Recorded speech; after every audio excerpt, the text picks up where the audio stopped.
Hello.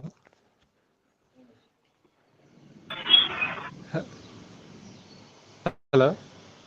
We can hear you. Yeah. So I guess we can start. We can probably go around talking about what we felt about the film, and then we can pick up individual questions as we go on.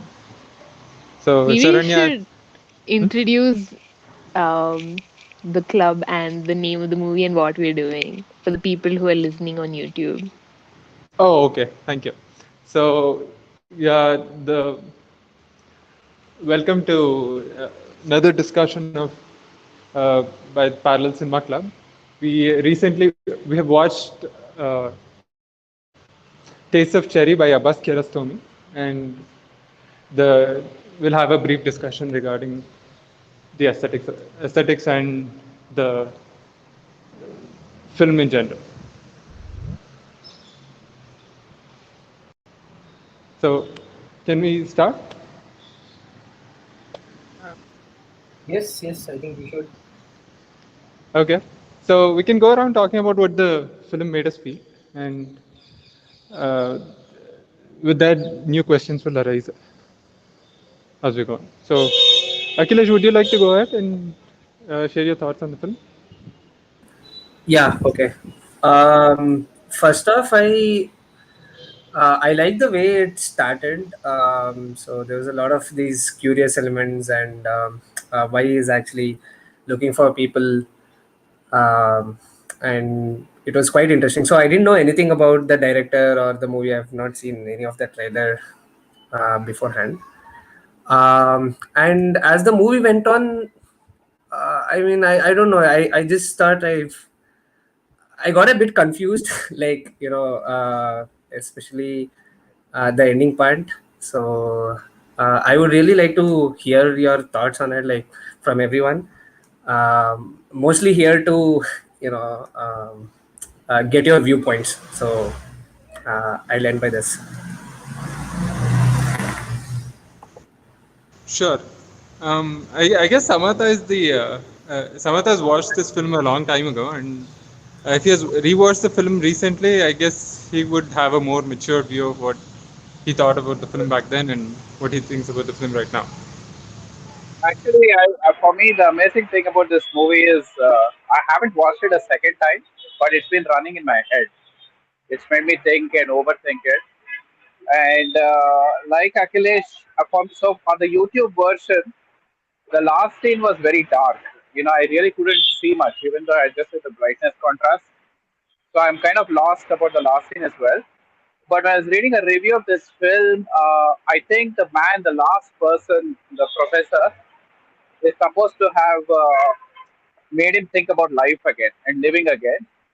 But I kind of found it contradictory that he'll go back to the grave, despite that lesson. So I think it's meant to be open ended in a sense, like you're left hanging for good reason or bad, for good or bad.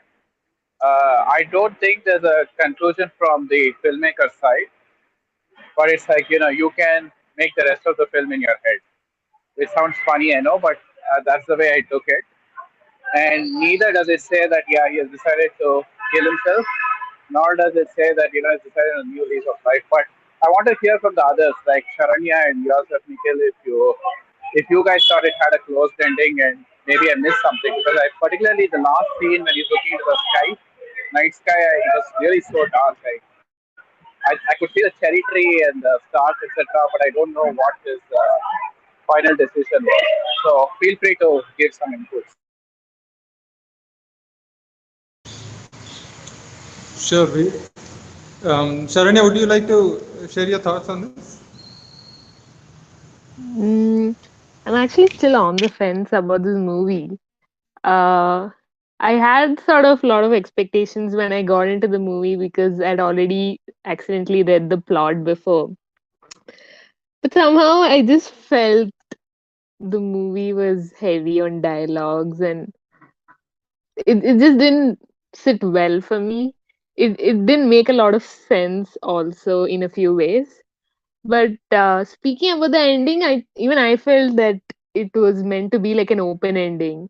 So the scene where they show after the thing fades to black, he shows like another video of the hero and the director and the camera crew. They're like taking video of some soldiers marching or something. I think it was sort of meant to be like showing the behind the scenes of the movie. I think it was sort of like bringing you out of that movie dimension into the reality where the movie is like being filmed.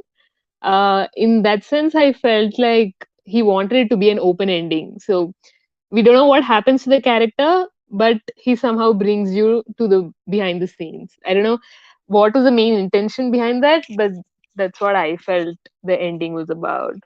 To be honest, I didn't enjoy the movie that much, but the landscapes, I think they were good to look at. Probably he wanted it to reflect the mind of that guy, where it's like he wants to end his life. So probably as a metaphor, he sort of picked a setting which would go with that. Otherwise, I didn't enjoy it that much. Okay, so that's nice.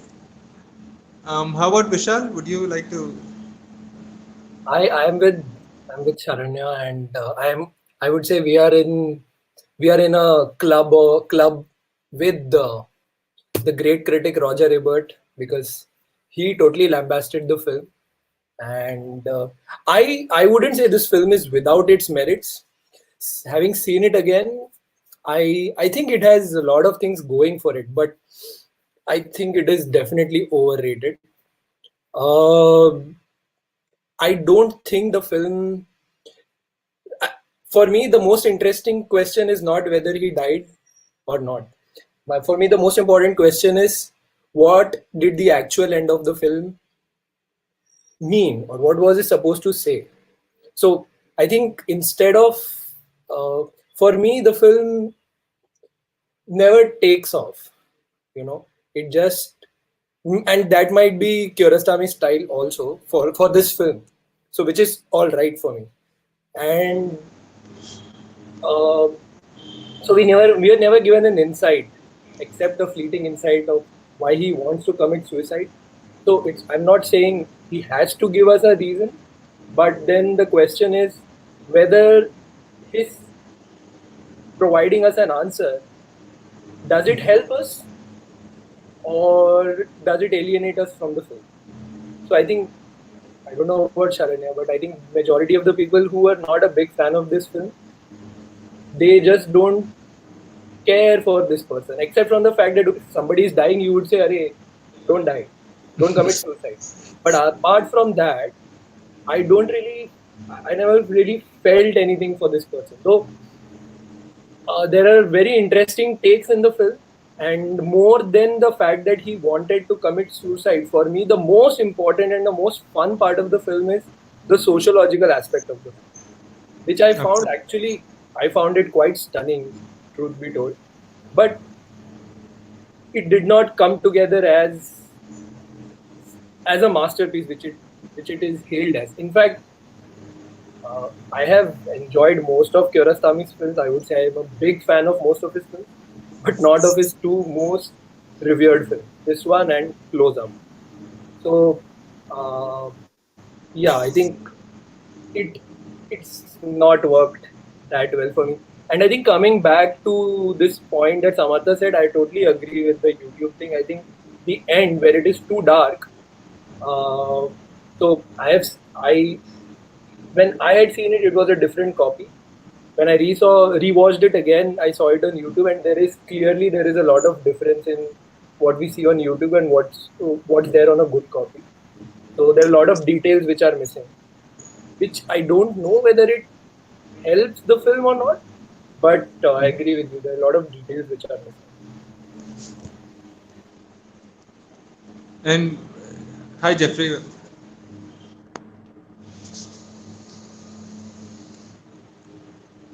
Jeffrey, would you like to share your thoughts? Hello. Uh,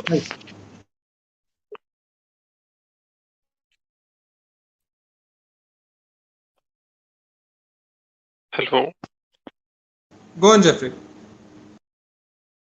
Yeah, sorry, I had some internet issues. That's why.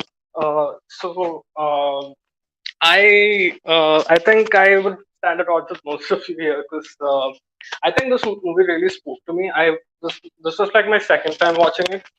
I had watched it earlier this year when a friend had recommended it to me, and yeah, like for me the ending made a lot of sense. I mean, it's not like uh, I think what the director was trying to say through this movie was that like it doesn't matter, like the plot doesn't really matter in this movie. It's not about whether he chooses to die or not. Like it's about these two different perspectives.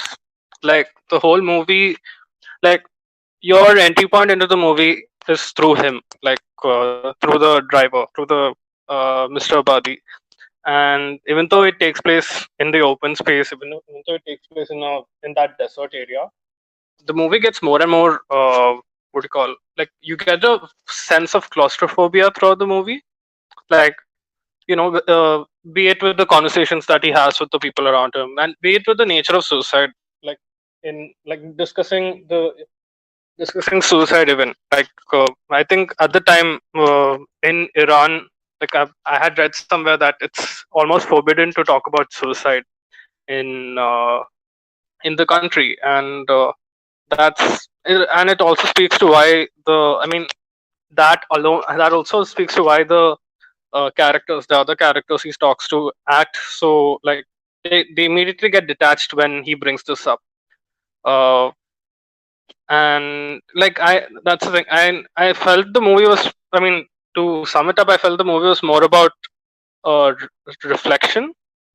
uh, like we never know whether he took this choice or not, but the point was that like by cutting to the camera toward the movie end of the movie, he was trying to say that there's more to life than what we experience. Like there's a lot more greenery. Like I think like the one thing that really stood out to me on this watch was once you cut to the camera crew footage, there's a lot more greenery in this so in the frame compared to the warm yellows and the blue, like the blacks throughout the movie, browns and blacks throughout the movie. And I think he was more or less trying to evoke a sense of curiosity or like imagination through that. So yeah, like I really felt this was the most, like, I mean, it's the most refreshing movie that you can make about a suicidal person. Like usually when you think about suicide, usually when you frame a movie around a person who is suicidal, it can easily lend itself to self pity. It can easily lend itself to, like, the audience can easily get tired of him. Like it would be very hard to write a movie like this if you like, and make you empathize for the character too at the same time. And I felt that it was achieved very well here. Like it's probably one of the few rare movies where you can like find something like this. Like, so I really enjoyed the watch. uh, I'm slightly with Jeffrey on this, and additional to what few of the points he made, I also felt it was a really good insight into a person who is sort of on the verge of ending his life, and the dichotomy of uh, what he must do and what he must not, and how he must cherish the final moments of his life. I think that was probably the motive of the film. I mean, at least that is what I felt was the motive of the film, and it seemed like it did strike a really good sound. I mean, it did make a lot of noise, and toward the end, I really wasn't concerned about his fate, because although the entirety of the plot was uh, essentially leading up to it, I don't think that was what the director was trying to intend. And I also, additional to that, I felt the arguments. I mean, that seemed like, in some sense, the centrality of uh, the film. The arguments presented for and against life. It seemed incomplete. in the sense that you had just religious arguments and not philosophical arguments, and they wanted to go they wanted to duel just with what God thinks and what God approves. So I was actually curious of at thinking of a more philosophical approach toward the same situation. I actually kind of disagree on that because not that. So let me frame it again. Uh, I was not very interested in the arguments that he presented because I found them very basic. But there is so the interesting thing that's happening in the film is he's actually talking to all outsiders. So for this kid that he talks to, he's from Kurdistan. Then the other person is from Afghanistan, and I think the teacher professor is a Turk. So uh, so this kid, then this not middle-aged man. There is this progression in age with all these people, and also this kid is in the army. This guy is religion, and this third guy is a taxidermist. Again, that's a very interesting choice. So it's science, but with because you cannot go away from religion in Iran. So I think that was much more interesting. I agree with you. I mean, you thought that it was incomplete. I found them very basic and did not really enjoy them very much. But I was much more interested in this discussion between outsiders, this Iranian talking to outsiders to help him when he's going to commit suicide. So what does that say?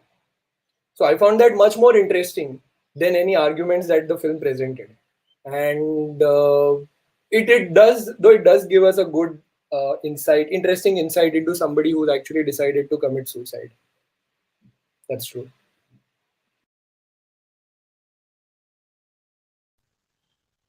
That's fair. So Go yeah, ahead. okay. The way I saw it was the old man, the taxidermist, was the only person out of the three who could reach out to him, like speak to him with empathy. Like that's like it and if you notice, it only with Mr. Badi, his words only struck a chord with him after he left, after he dropped him off, and specifically after that short scene where he where a lady stops him to take a photo for her and her husband. That's the turning moment in the story. Like for me, like I mean, the way I saw it, that was the point where he realized where it clicked in his head. Like okay, maybe it's not all. You know, maybe I could question. Maybe I could give this a shot again. And sure, like he goes and checks up. Like he goes back to the old man. He even like rechecks with him. But it's again that second exchange is out of uncertainty. Like it's like he's still lying to himself. That you can see in the back of his head that yeah, that he's questioning it in that second exchange. Even though the text on the text level he just tells him to like throw stones or whatnot. It's more or less like a like that's the way I saw it, and like uh and I don't know how much I agree with the whole like basic arguments here. Like I mean, if you ever uh like considering the setting, considering the characters, and considering their grown like their lived experiences, I think this is the most natural conversations that would come out of a situation like this. Uh, so like I think the whole philosophizing or the philosophy of the movie is told not via the text. It's told between the lines, I believe, and through the visuals. More importantly, uh, the desert setting, be it the desert setting, be it the extremely wide shots and the extreme close-ups in the conversations. Like that's where I felt that's where the whole like that's the more what do you call interesting and I think that was where the director or the makers were trying to bring that out. Or rather, I'll try to frame this in a better way later. But yeah, like that's just my. Actually, that's the moment that he turns around. What I found very interesting was from that moment on, this is the first time you see him interacting in any way with a woman. And if you look at the frame, the guy with that particular woman, I think his face is cut off or out of focus. I don't remember. So women generally in art, women and kids generally in art are source of lives. So uh, that was Actually, can I add to that? I think that was the one conversation in the film where he was not in control, like where he was not the one who initiated it.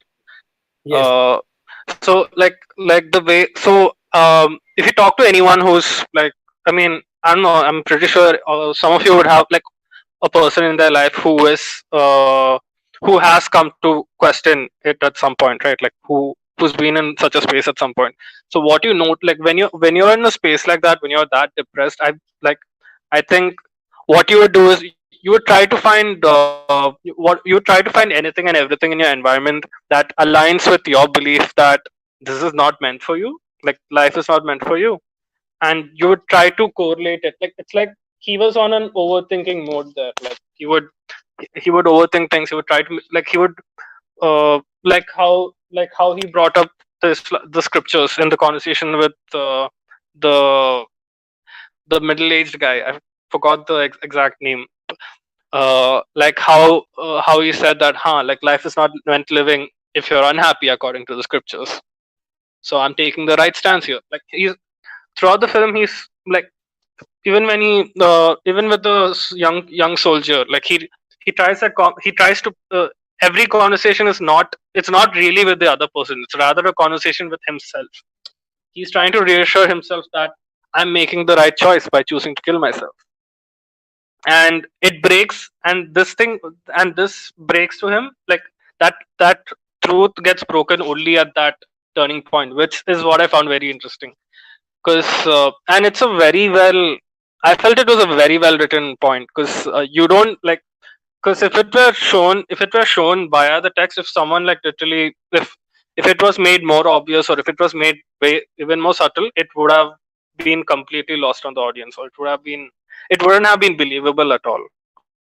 uh so yeah, like i I really appreciated the writing more this time on this watch, and it's kind of odd because apparently the director Kiarostami never he doesn't write screenplays. He sets up scenes. Like he writes his dialogues on, like he improvises the dialogues, and he writes them on the day of the shooting. So I believe this must have been one of the few scenes that were deliberately shot. The turning point with the woman and the conversations after that.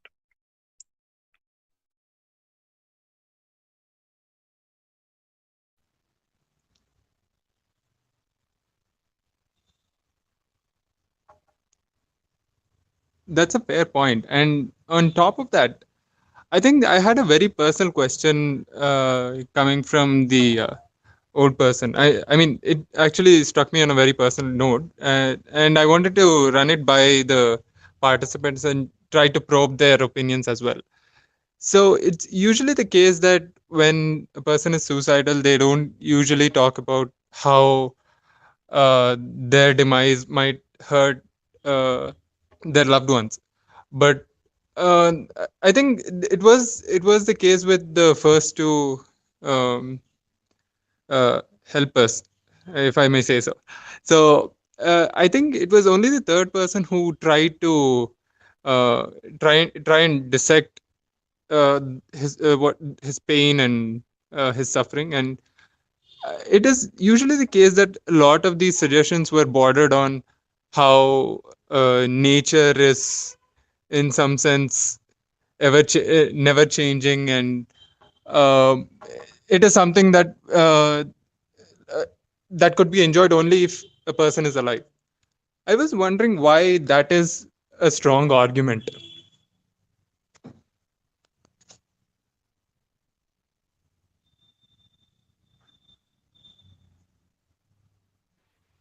I could not follow the question. I'm sorry. Like, can I you? was wondering why appreciating nature was a strong argument from the old person's end.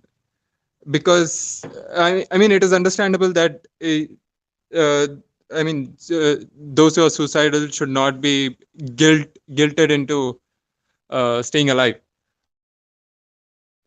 Toward the end, I suppose it was mostly um, his arguments for appreciating nature and how blueberries changed his life. I'm sorry, not blueberries, mulberries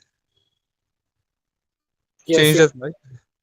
So I was wondering why appreciating nature is one of an argument to for him to carry on. It was actually a personal question that struck me, which is why at the beginning of the discussion, I mentioned that there would be no moderator, and I would throw some personal questions as well.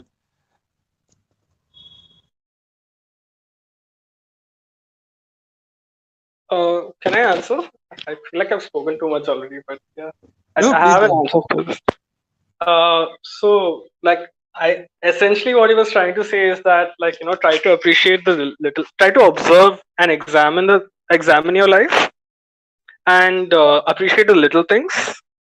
I mean, it's a very what do you call? I think it's a very standard advice to tell someone when they're going through a hard time, right? To take a step back and try to examine and try to find that whatever that gives you that gratitude or whatever. I think in today's parlance, it's called gratitude journaling or whatnot, right? I mean, there's even a name to it, uh, but yeah, like it's the most like it's what I found. What's endearing about his advice was what I felt was that it didn't. It wasn't. He wasn't judging the person. He wasn't judging Mr. Buddy in any way whatsoever. And also, he like the other with the other two men, you could see from the way they were staring at him, from the way they were glancing him, from the way. I mean, to be fair, a lot of a lot of his actions in the movies would throughout the movie would have led them to come to that point. But even then, like with the third person, with the professor, he uh, he empathizes with him, and he talks about his own. He talks about his personal like with the one element in his life that led him to reconsider uh, death, which is the mulberries, right? So I think yeah, like it's like all of us would have that point. Like all of us would have a similar mulberry situation, and like or a metaphor like that would keep us keep us to want and keep on living, right? So I think that's what he was trying to get at.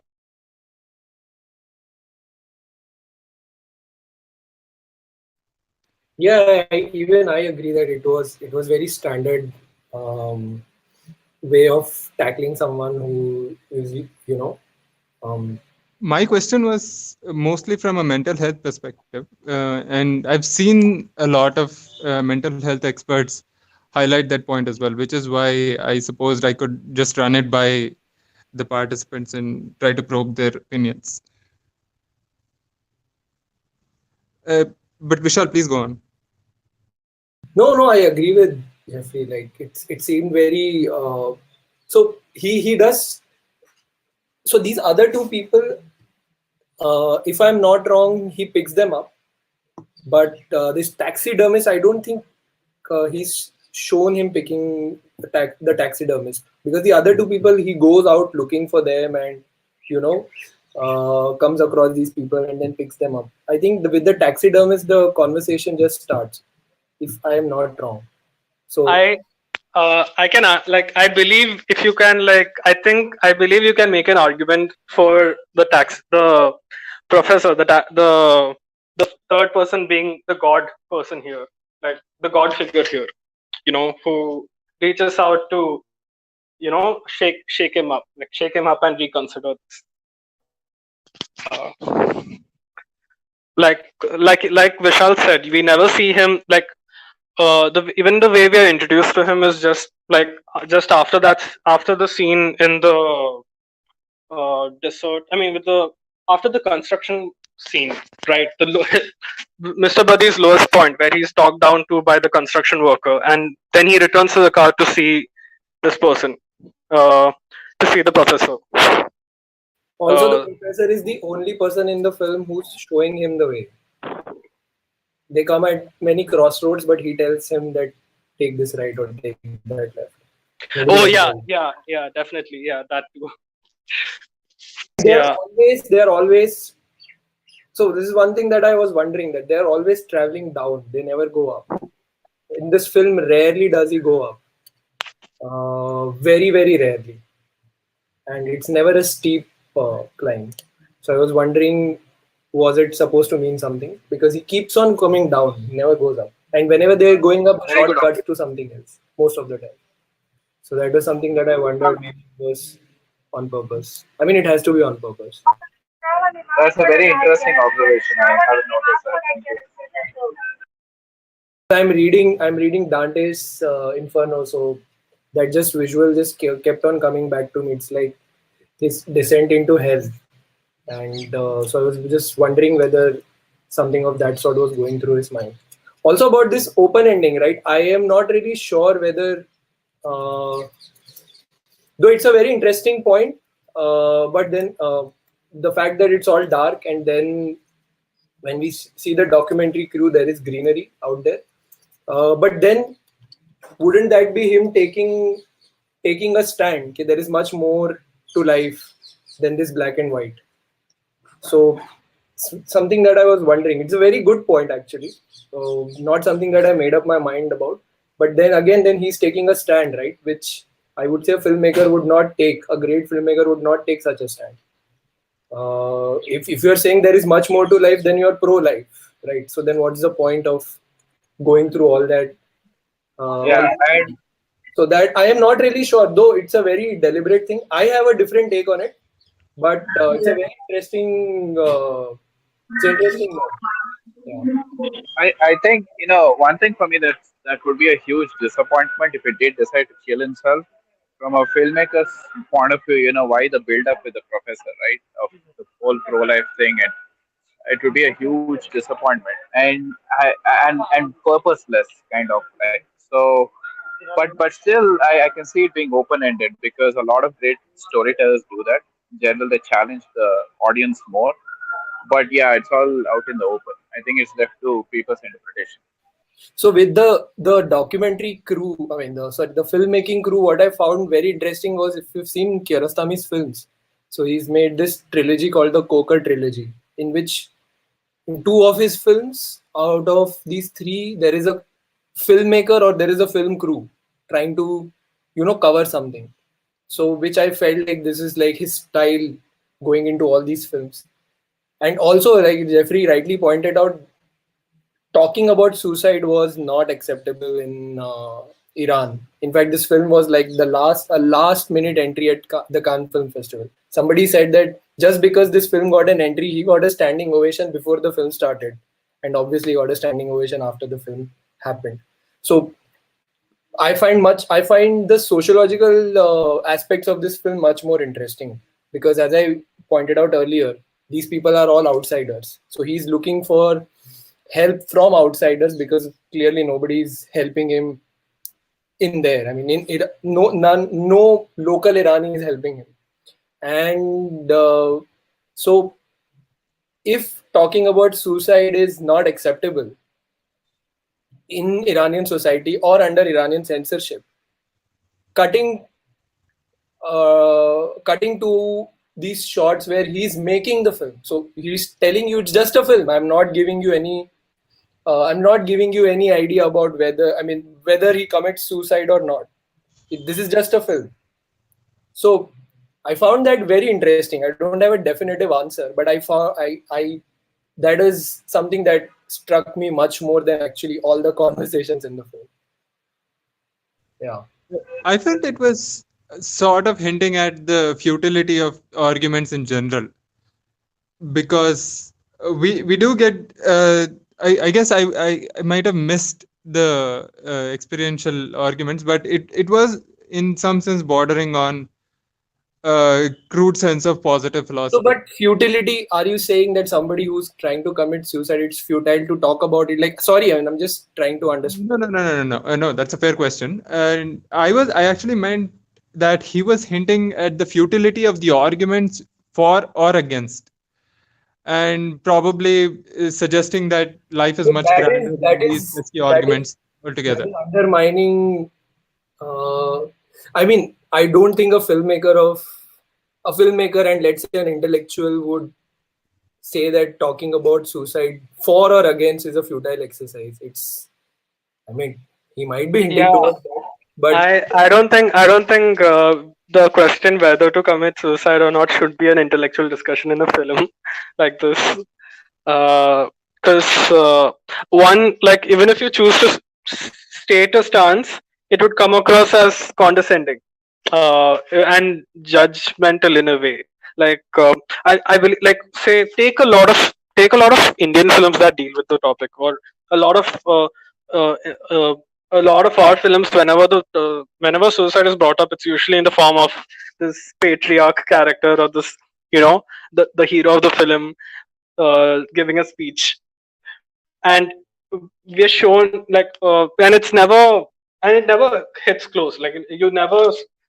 I mean, you never start. You're never shown to empathize with the person.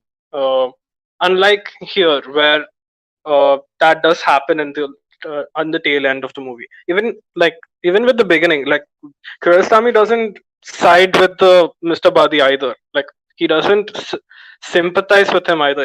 In the big, like, the first half of the movie is him going up to random people and, acting strangely and inviting them into his car.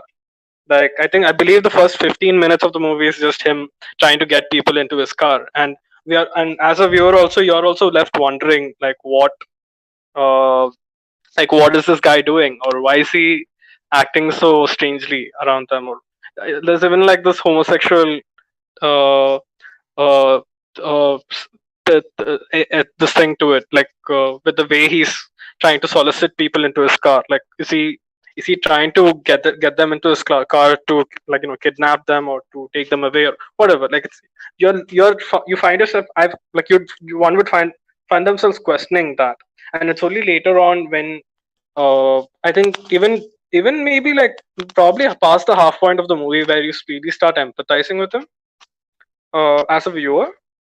Uh, and, like, I believe the filmmaker just wanted you just made it as a way to get the viewer to question, like, to examine themselves about this particular topic, the nuances of why someone would reach a point where they would want to commit suicide. but again, Nothing more than come that. back to the point. If we come when we cut to the making of the film, there is a obviously he's trying to uh, not obviously what he's shooting in that section is the army, which is, I mean, that itself is a statement. So I find this film again, and I find this film much more interesting on a sociological level than on a philosophical level. Also, the reason I cannot take the conversation with the taxidermist more seriously is because he has chosen to.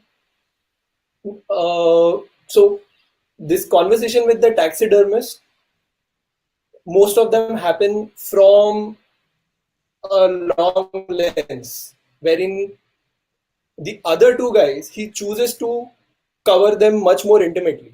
So either he's saying that these, I'm covering them, it's like a joke. I'm covering them intently, but it doesn't really matter. But this taxidermist is talking things which are more poignant.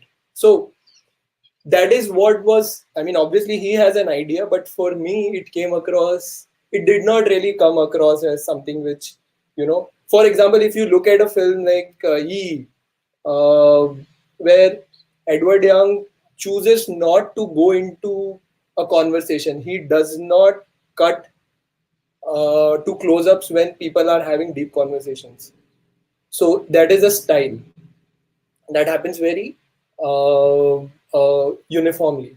But over here, he has chosen to stay away from poignant conversations and cut into the scene when apparently that's not really strong arguments are happening. So to me, I mean, I just could not like that. It did not come across as poignant. I okay. I What? have a counter argument to that. I think I so I believe the reason why the first like the first two conversations were held intimately in the car, like were shot intimately in the car, is because the car is still under control of Mr. Buddy. Mr. Buddy is driving the car and therefore driving the conversation. And even like each exchange is a hit at his, like he's shown to be a very sensitive man. The moment someone raises the moment either of these men, either of them, the moment either of them raises their voice against him or points out a logical flaw in his thinking, he immediately shuts down and or changes the topic, or he raises his voice. He's shown to be a very sensitive man, and I think that's what the director is trying to point out here. Our frame of reference itself, like our frame of reference into the story itself, is through this unreliable, person. And the third move, like with the third person, with the taxidermist, the reason why the reason why there are more wide shots is because like the directors, because that's the nature of the conversation, right? He's trying to tell him that there's a world bigger than your problems. There's a world bigger than what's bothering you today. No matter how bad it is, there's still some beauty to admire in the world. Like uh, all the wide shots, all the landscape, however dire the desert is, however dusty, however dirty it's shown to be, there's still some beauty in the way it's shot, or the way it's conceived. Uh, like even say I'll bring up the army thing also. Like I think the army is shown twice in the movie. Like once in the end of the movie with the camera crew, and once in the middle of the movie. Uh, in a extremely extreme wide shot. Like I think they occupy only like where they're shown walking through this road in the middle of the screen, in the middle of the frame. And and it's also the one quiet, and it's, I think it's used as a segue between conversations, like a segue between person one and person two. I can't place it exactly right now, but I'm just going by reference. My point. So I believe the fact that so the army, I think, is more of a metaphor for holding it together, for stability, for routine, everything that looks uh, stable in Mr. Buddy's world to Mr. Buddy. Also, Mr. Buddy has an army background, so it's alluding to his that backstory as well. Everyone has Their presence in the at that story. at that point, if I'm not wrong, everyone has an army background. I think they have compulsory military, like South Korea and Israel. I think, if I'm not wrong, they have to serve in the Yeah, military. I don't know about the I can't comment on the sociological aspect because I'm not familiar with Iran's. So that Yeah, so then it cannot be the fact that he had a army background, because then everyone has an army background. So no, then if my everyone has an argument army is that background, I don't think that's what the filmmaker intended here. I don't think that's so what he that's is. what I'm saying. Everyone is an outsider. The people that he Hmm. talks with, everyone is an outsider. So he does not live where he has decided to bury himself. He lives probably. So if you look at him, he's well off. He has money. He lives in the city. He comes back. He comes to some outskirts. So probably where his existence is not making sense. So there is also a theory that he's a homosexual, which might be true. I don't know. That is also an interesting point. So his existence does not make sense with his people. So he has to look for help to outsiders. And he chooses to go and bury himself outside. So you can say that it is easier to go there and, die. But then, I mean, I'm sure filmmakers don't make such easy decisions. So hence, it makes total sense to me that this is more of a sociological, it's a philosophical film, obviously. And whatever you said about the counter to my argument, is right, but what I'm trying to say is, uh, then you have indulged me in two conversations which are meaningless, which is 60% of the film. So why are you doing that? So it's just, it That's the doesn't. thing. They're supposed to be meaningless. That's what I like. So that's what I'm saying. So Hmm. it's it's a filmmaker's choice. That's fine. I am all right with it. But if you are going to take me through this journey and 60% of the time it's it's supposed to be meaningless so that the next 40% is meaningful, doesn't it?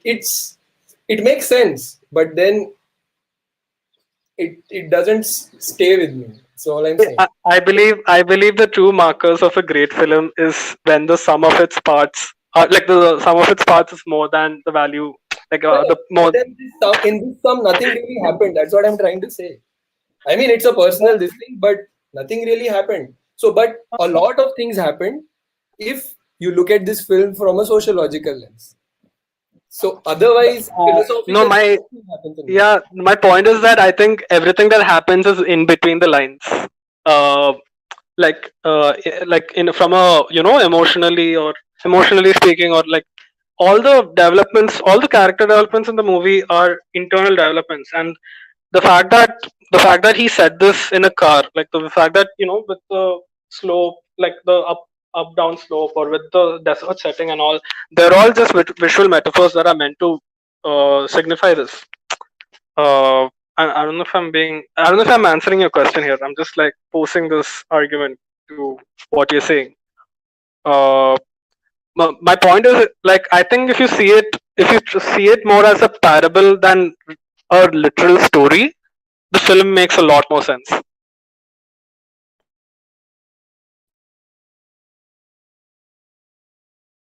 philosophically speaking. I mean, I wanted to actually pose a counter argument to Vishal's original argument. I think it's lost in the entirety of the conversation. What I felt about the idea of suicide was primarily that you usually stand on interpretations and not particularly on any uh, strong philosophical argument. You're either pro-life or you're anti-life in some sense. You're an anti-natalist, but that is mostly based on interpretations and not on any sound philosophical arguments, be it religious or rational. That is why I felt it in some. I'm sorry. So, which is why I felt the argument was in some sense incomplete initially, but I was convinced by a few of Jeffrey's points that it was not necessarily incomplete and it was practically experiential. And on a realistic setting, that is what matters. So, there was one more interesting aspect of the film that I noticed. uh, it is towards the end that we are as viewers who for the most part spent very close uh, we spent a lot of close shots with the protagonist. We are far removed toward the final 10 minutes of the film, and it seemed like a typical Abbas Kiarostami's minimalist shot to push us away from the protagonist and try to get us to wonder as to what he might do. And that sort of brings us to his general style. So the breaking the fourth wall is essentially his.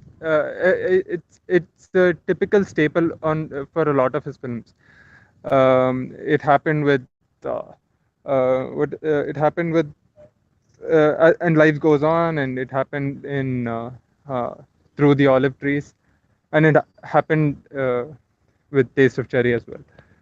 I was wondering if the participants here familiar with Abbas Kiarostami's style could also point out a few more general points that are very typical for his film. Could you explain what you mean when you say breaking the fourth wall? Breaking the fourth wall is when the makers make themselves known in some degree or some fashion, or they address the audience directly. So there are apparently there are apparently three walls that Wolf of the Wall Street? I have. I mean, No, I'm I'm supposing talking. everyone Actually, has. I'm asking Sharon. Have you seen Wolf of the Wall Street? Yeah, I have. So when Leonardo DiCaprio talks to the screen, that is breaking the fourth wall. He's looking at us. He's not looking at Ah, anyone. okay. The fourth Like wall, the addressing fourth the wall being audience, the camera, like looking at the camera, addressing the looking into the audience. camera. I think that Okay. was a theatrical term that seeped into filmmaking. So if you notice, actors never look into the camera, except Ozu. I do not remember anyone who's looking into the camera without breaking the fourth wall. So when you look at the camera, it is a loaded visual because you are trying to say something to the audience, or is with words or without words, or with, I mean, it's a visual, or it's just the gaze, but it's called taking the photo, Ah, okay. conveying the audience. So since the Coker trilogy, his style has said to matured in a very different manner, and it has, in a sense, uh, made itself known in pretty much all his subsequent films. So I was wondering if the participants here might have noticed any of those typical styles that is very unique to Kiarostami. Vishal, would you like to? Uh, Kiarostami, I mean, I personally am a big fan of Kiarostami, and so he he says that he's not interested. So what he says is he's not interested in the story. He's not interested in um, influencing the audience through the story. He's not interested in melodrama. So, and you look at all his films, that's what happens. Things just happen. No, there is absolutely no intention from the filmmaker's point of view to play with the drama at all. Things just happen. So that's one thing, and I think he's mentioned it that over a period of his career, he's become more minimal. The reason being, he realized, okay, these things I don't really need. And once he realizes that he doesn't need these things, he just chucks them out. I've not done a very critical analysis or exploration of his films, so I wouldn't know. I put up a film on the group, which is his dedication to Ozu, and there's 5 simple shots basically, and I think this is probably even though it's a dedication to Ozu, it's kind of the crystallization of Kiarostami's evolution as a filmmaker. For example, there is, out of these 5 shots, there is a shot of a log floating in the sea, and it seems like there is a story there if you look at it intently. So that is something which I find interesting, and also the fact you look at the Coker trilogy, is taking some not random. I don't even know the name of these 3 films, but I know what happens in these 3 films because he's connected them. So it's not an intricate connection, but it seems like these 3 films are one film. This is life. So I find that very, very interesting. And I felt the subsequent two films, in some sense, chronologically was at least disconnected because it was set at a very different time than the previous film, Where Is My Friend's House. So the subsequent two films, and also And Life Goes On and Through the Olive Trees, have a very different filmmaking style than the first one, Where Is My Friend's House. correct. Because that's also, I think there was So a gap between, if I'm not wrong, I might be wrong actually. There was a gap between those films. But also, as he said, right, he keeps on he's evolved as a filmmaker. The idea was not to make a similarly styled film, but I guess uh, he's a very formal filmmaker. His form is much more important. So if you see his films over the years, I think I was quite stunned by the form of Like Someone in Love. It's a very stylistic film and very interesting film. Like the film unfolds in a very interesting. I don't want to say anything about it so that you guys watch it.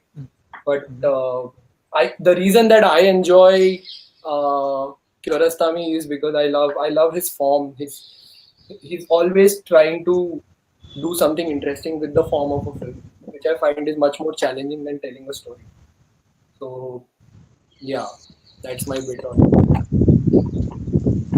And what is also quite typical of much of his films, close up, or I think it was only with Where Is My Friend's House that you don't see a car. I mean, at least through his mature stages, you don't see a car and going through with the protagonist exchanging dialogue inside. It was very prominent with this film and the last two films in the Coca trilogy and Close Up as well. So I was wondering if you do know what motivated him to in to take this style up, because So there's this very I know the answer to this. oh Uh, please. so basically, what Kiarostami said was when he wanted to shoot something, let's say something in a house between a couple or a family, he realized that there is a code and there are codes in the Iranian censorship, and because of which filmmakers are continuously trying to make interesting things within that code. But he realized when he was shooting something, he couldn't. When this is the exact words that when I looked through the viewfinder, I realized this is not real. So he wanted to get away from that. So that's why he says like my films are in the outdoors where there is much more freedom for me, and hence this. And also most of his films are about journeys. Like they are looking for something. This Where's My Friend's House, he's looking for the house, and in the Coca trilogy they are always looking for someone. So the landscape, the travel becomes a very integral part of the story itself because it adds all these elements to the storytelling. Even in uh, in this film, he's actually looking for someone. He goes around but comes back to the same place, but he's going around. So journey is there for this character. This character has to undertake a journey to reach somewhere or to find something. So that's always there. So that is one of the aspects. That's interesting. And if there are any leaving notes, I think we can just discuss them and close the discussion right after. Sharanya, do you have anything to say about the film as a closing note? Not really, but I had one question. This was based on after listening to the whole conversation and all the thoughts by all the participants. I was just wondering, did anyone um, get into watching the movie thinking, "Oh, this guy's not gonna die"? So because with all the preconceived notions I had, I felt that okay, I'm sure this guy is not gonna die, and it happened the same way. And now I'm thinking probably it was meant to be a journey of reflection rather than talking about, hey, is he gonna die or is he gonna not die? So I was just wondering what you guys thought of that. I completely agree with. I think this is one of those movies where every time you watch it, you'll come away with a new observation or like a new self like reflection. Because I mean, I've only watched this movie twice, and I think probably over a span of 3 months, I guess. And both times I came away with more like with a different observations. Like I mean, like a bit personal reflections, but yeah, I think this is one of those. I think this is one of those all-time greats because it's one of those rare movies that have you examining yourself naturally, or like that naturally points you towards this direction or towards some questions in a natural way, in a very empathetic way. Uh, yeah, like I think it's one of those all-time greats for me. Like I think it's again, I think it's also like a very personal statement, because I mean, considering the movie itself opens up to many, to the viewer, to come out with their own, you know uh, with their own takeaways. So I think it's one of those movies that you can never stop talking about, or never stop, like, discussing about. I think the one thing also, I don't think we mentioned the significance of the music, the music played at the end of the film. Do you have anything to add about that? I think I had a question. Like I was wondering why he went with that piece. I have no idea because I'm not really familiar with the choice of music in all of Kiarostami's movies. But I think from what I remember, Where Is My Friend's House was the only film from uh, his recent filmography to use music amidst the film, and it's rarely used. Mostly because it has to give a sense of a documentary as well.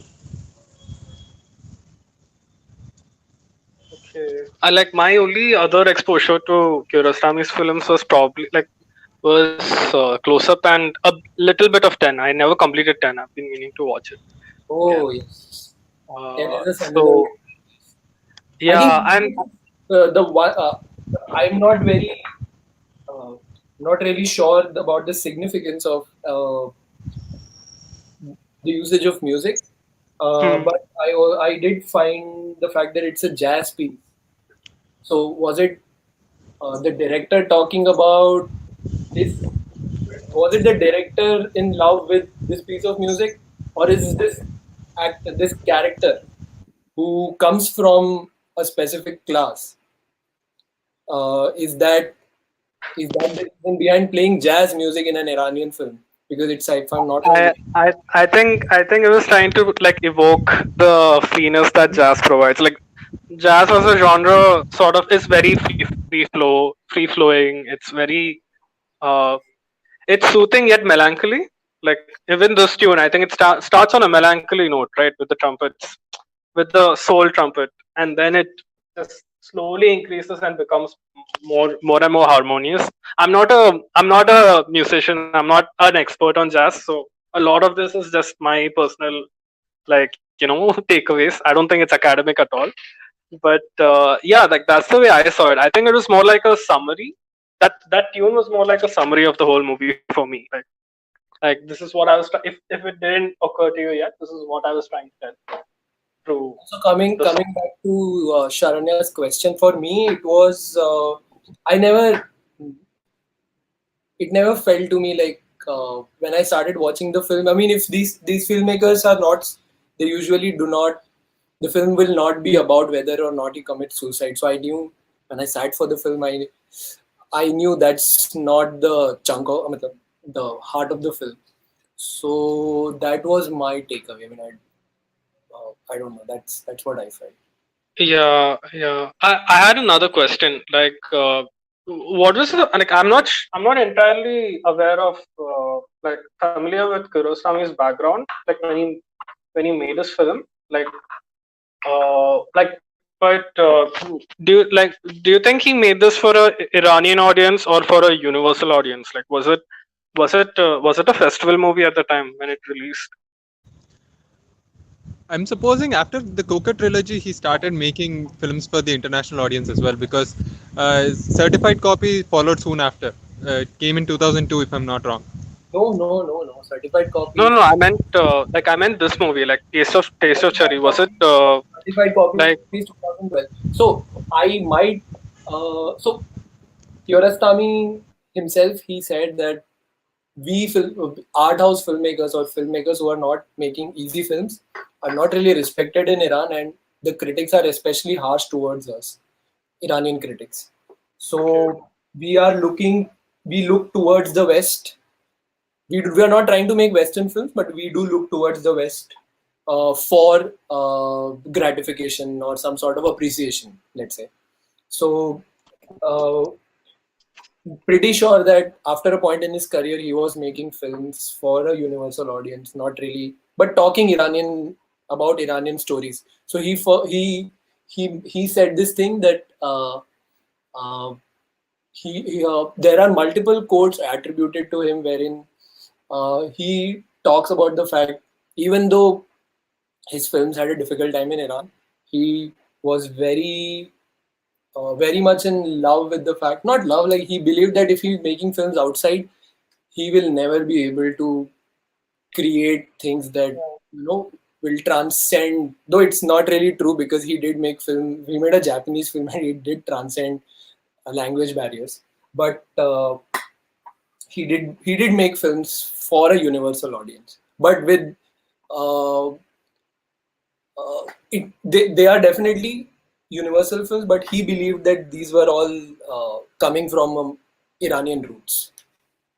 Okay, I'm sure like certain elements, like I think like the song the taxidermist sings, the song or the poem. I'm not sure it's a poem, but I think certain elements like that would be like It would be fair to assume would that have been because a intended lot for of the films do employ some sort of poetry. yeah. I mean, like I think you could make an argument, right? That this movie itself is like full of poetic imagery, and it's so like having the poem, like within the film would have been. I don't know. I was wondering whether it was meant for the universal audience or the Iranian audience, or was it like supposed like what are the difference and sensibilities between the two, uh, and stuff like that. Like I mean, like Vishal mentioned earlier, I think if you look at the movie from an editing standpoint, I'm sure that you could cut away some of the fluff in the conversations. Like so, I was wondering why he chose to keep it all in. Like he why he kept all the like all the small talk also along with No, that's what I'm the saying. Small talk is a very integral part of his films, from what I remember. no, I mean small talk in a rhetorical sense, like not small talk literally, but like the gaps in the conversation. I mean the like the little things, those little things. No, essentially, he do employ a lot of what you call small talk, or the talks which are not really relevant to what is actually happening in the film. But what I'm saying essentially is that this is nothing is small talk. I'm saying that if you just look at it from sociological point of view, there is absolutely no fluff in what they are talking about. Could you So, elaborate on that? huh? Could you elaborate on that? Because Because that's you what I'm saying. So there is this guy who's again, everyone is an outsider.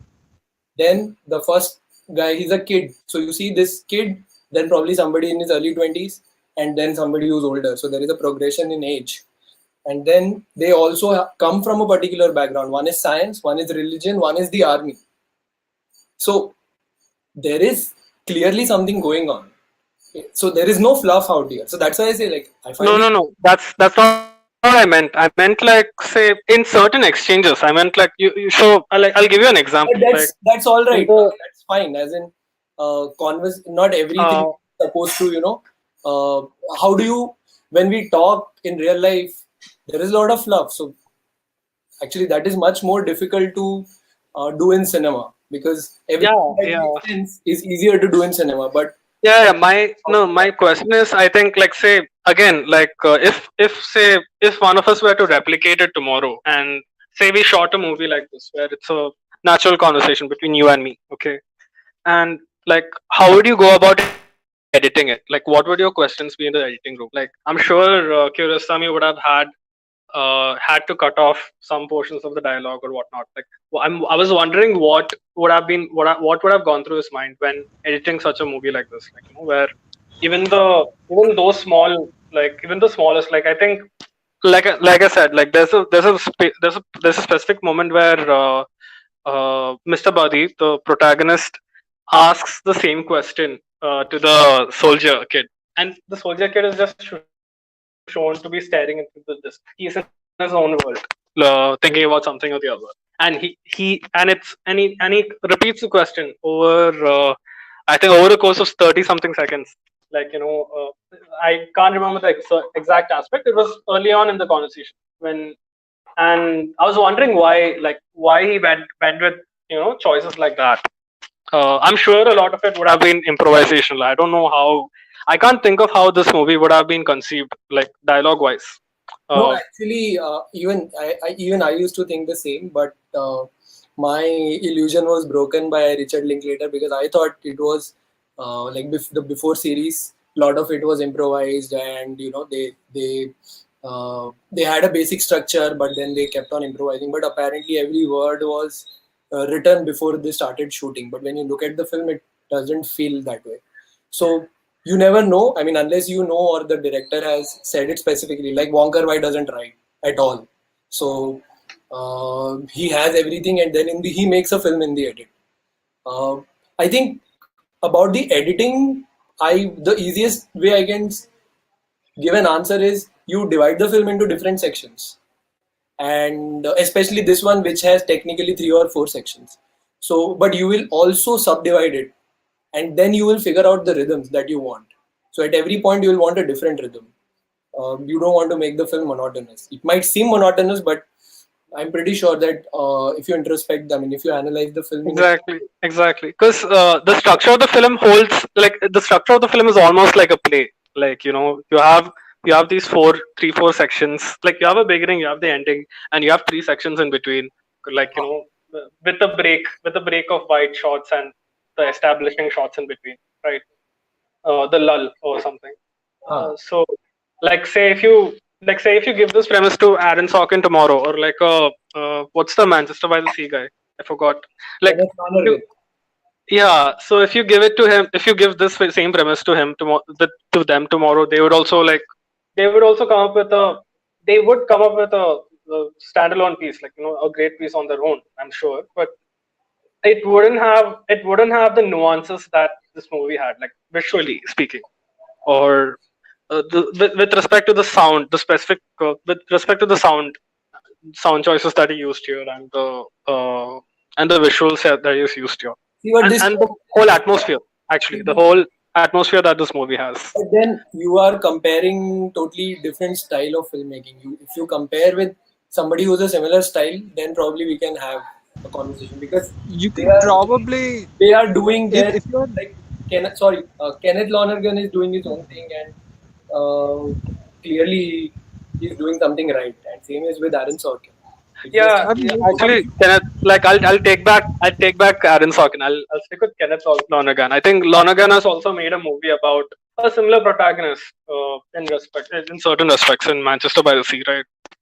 So I've noticed Shane Carruth employ a similar sort of dialogues where the characters usually overtalk over the other.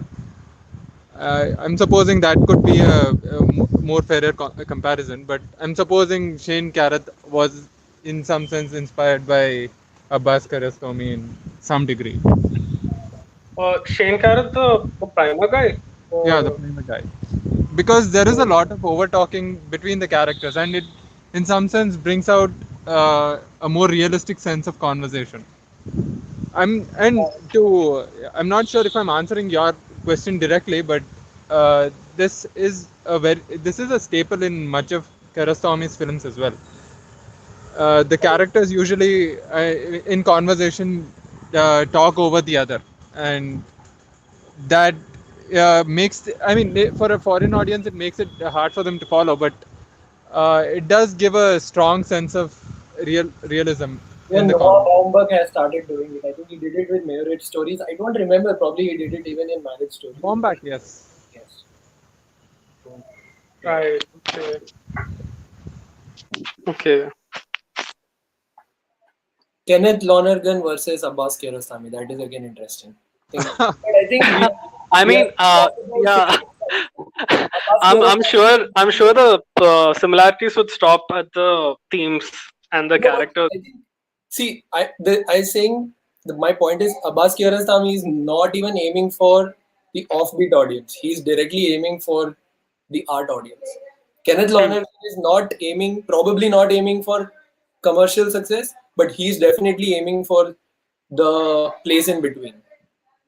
So, uh, when you talk about Kiarostami, probably you could talk about Tarkovsky. So now these people are aiming for a certain audience. So then we can have an argument, but it's very difficult to have a discussion for people who have different aims. True, true. I mean, true. I agree. I agree. The reason this question came up to me was because on this watch I had noticed. Actually noticed the structure of the film on this particular watch. So and it stuck with me. Like it was very well defined, even for a art film. So it like that stood out to me. So I found it very interesting. Great films always have great structure. Art, commercial, it doesn't really matter. Just matter of the thing is that we probably, let's say for example, the problem with art house is like you take time to get into that film, so you tend to not appreciate the structure. But once you get into something, you realize because art house filmmakers will never make films which don't have structure because form is much more important to them than story. True, because, true. That is what separates them from a commercial filmmaker. The commercial filmmaker cannot experiment with the usual commercial filmmaker cannot experiment with form because there is a set structure which one has to follow the Hollywood structure anywhere in the world. So that's I mean structure. I'm pretty sure you will find some interesting structure in every Kiarostami. However minimal it might. That's fair. I think all his films, like I think from the three I've watched, all of his films play with structure in that sense, right? I mean, I don't remember close up that very well, but I remember it stood out to me also because of the the way it was all shown to us. But yeah, I think I'm due for a rewatch. Then I'll have to go back and revisit.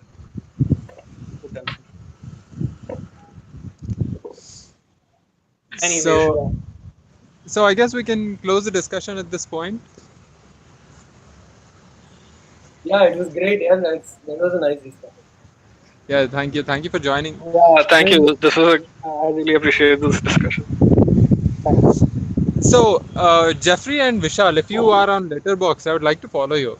I recently made an account and sorry, actually, like Letterboxd is not my thing. I'm very wary of because Vivek has been on my ass like make a Letterboxd account, but I'm personally very wary of giving something a star. It's not my way of doing things. Okay. And frankly, like my cinema watching journey, I think I have reached a point where I don't really like enjoy watching a lot of films now. Mm-hmm. It's very analytical film watching. Mm-hmm. So I rarely watch films. Like I don't really watch films regularly now. So it's not like I'm done with I should have done letterboxing earlier on. That would have been fun. So it's not. Sorry, man. Like we can talk whenever. That's fine. No, it's just that Vivek persuaded me to. I keep on putting up random films in the group because I get this I get this thought that I need to share this with people, so I do that. But I don't know whether people want it, but I do it.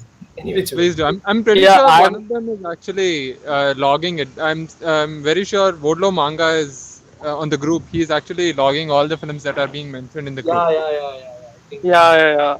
I personally use Letterboxd to track, like to keep a watch list rather than like I have I've tried my hand at writing reviews and ratings in the past, but I'm slowly starting to think that it's not for me. Like I like thinking about movies. I like analyzing them, but I find it very hard to write about them. Like I'm slowly trying to get over it in my own way.